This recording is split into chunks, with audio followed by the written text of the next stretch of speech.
Provinsi Aceh sejak 2 hari terakhir mengalami curah hujan tinggi dan akibatnya 8 kabupaten kota di Aceh dilanda banjir. Adapun wilayah terdampak banjir sebagian besar di kawasan barat selatan Aceh seperti Singkil, Subulus Salam, Aceh Selatan, Aceh Barat Daya, Nagan Raya, Aceh Barat, Aceh Jaya, dan Aceh Tengah.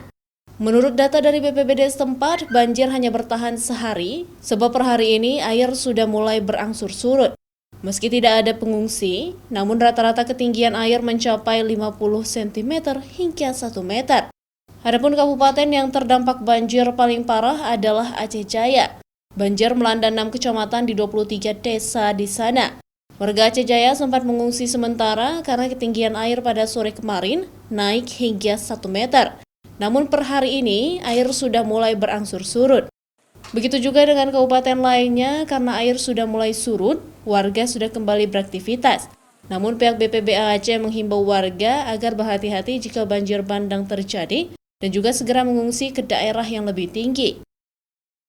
Informasi yang terakhir dari ada sekitar 8 kabupaten kota, 8 kabupaten kota khususnya wilayah Barat Selatan. Ya. Wilayah Barat Selatan memang kemarin itu di tanggal 7 itu memang di sana curah hujannya tinggi. Memang kemarin yang parah mungkin dia termasuk Aceh Jaya. Aceh Jaya itu yang paling parah. Nah, tapi kondisi hari ini rata-rata airnya sudah surut sih, surut. Terkait bantuan darurat banjir seperti logistik sudah ditangani langsung oleh BPBD setempat.